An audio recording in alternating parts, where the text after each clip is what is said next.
we're going to take a look at a couple of order of operation examples. The first one involves some fractions, and we're going to have to apply our rules of both Pemdas and also our integer knowledge.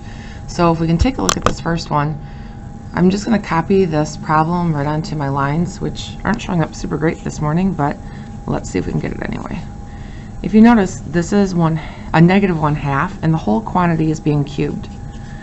And I have two sets of parentheses happening here. Sometimes they won't do that. Sometimes they'll use a bracket system instead for the outer parentheses. Oh, I almost dropped my negative.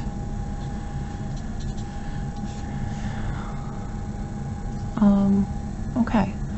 If I take a look now and I think about this idea of Pemdas, this problem really involves fractions. I want to stay in fraction mode. I see some of you as students are trying to change these to decimals.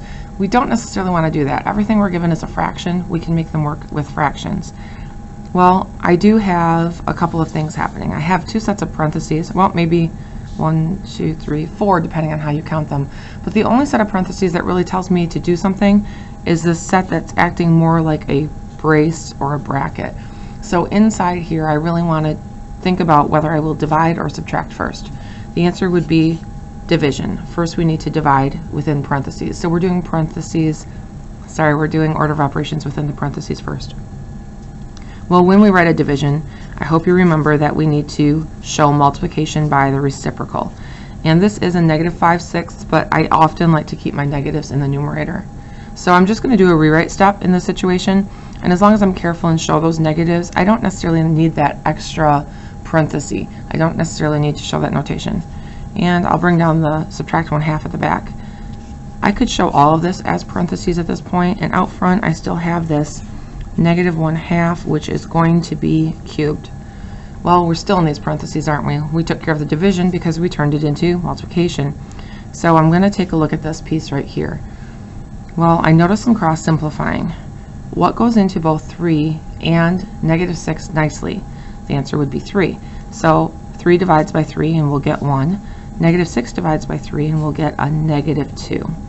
So an answer here, or a simplified answer I guess, would be negative 2 over 1 times negative 2 over 5. We're still not done with that multiplication, but we're definitely getting there.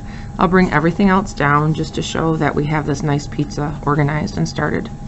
Well, back to my parentheses. I still have to take care of this multiplication, but at least it's been simplified. What's a negative 2 times a negative 2? The answer would be a positive 4. And 1 times 5 in my denominator is 5. I bring down the subtraction. I still have to take away 1/2, and that's still happening in parentheses, meaning it's a priority in this problem. So next I bring down this negative 1/2, which is in a symbol of parentheses. It's being quantified so that we can cube it in a second, and there's multiplication happening between all of these things. Our pizza's taking a while, but here we go. I still have parentheses to simplify. That's sitting over here, and if you notice, there's subtraction inside. Oftentimes I will change a minus to a plus, change the sign of next. That's something you could do at this point if you choose to. We need common denominators before we can add. So what will work for both fifths and halves? The answer might be tenths. That would be the least common multiple, or the lowest common denominator. So let's turn these both into tenths. To do that, I really multiplied 5 by 2 and 4 by 2. Your numerator and denominator share the same rule. Well, that would get me 8 tenths. On the other fraction, I have to get to tenths by multiplying by 5 over 5. Well, 2 times 5 is that denominator of 10, but negative 1 times 5 is negative 5. Okay, I just wrote it as one quantity. Sometimes students prefer to write it as two different terms, but we can do this. Same idea, just showing that they're both going to turn into tenths, and the numerators are recorded in the numerator, of course. I'm going to bring down everything else that we have to work with in a second, and see what we need to simplify next. If you remember, this piece over here was still in parentheses, so it's still a priority. Those parentheses are still on there until I take care of everything inside, which I haven't done yet, but I'm pretty close at this point. So notice there's a numerator with an operation to do, and also a division by 10, or a fraction bar showing that it's over 10 or tenths. We really have to take care of numerators first. I think sometimes in Pemdas we don't talk a lot about that, but 8 take away 5, or 8 plus a negative 5 is different signs subtract. You're going to end up with 3, and your denominator stays the same. Finally, we took care of everything in parentheses. I'll keep those parentheses on just to play it safe. Well, Pemdas. We took care of all of the Pemdas within parentheses, and there's nothing in parentheses to do any longer. They're really just housing these fractions. So next I would say, are there any exponents? And indeed there are. My piece is going to go kind of crazy at this point because you're going to see that we need to write this in expanded notation. This really says negative 1/2 times negative 1/2 times negative 1/2.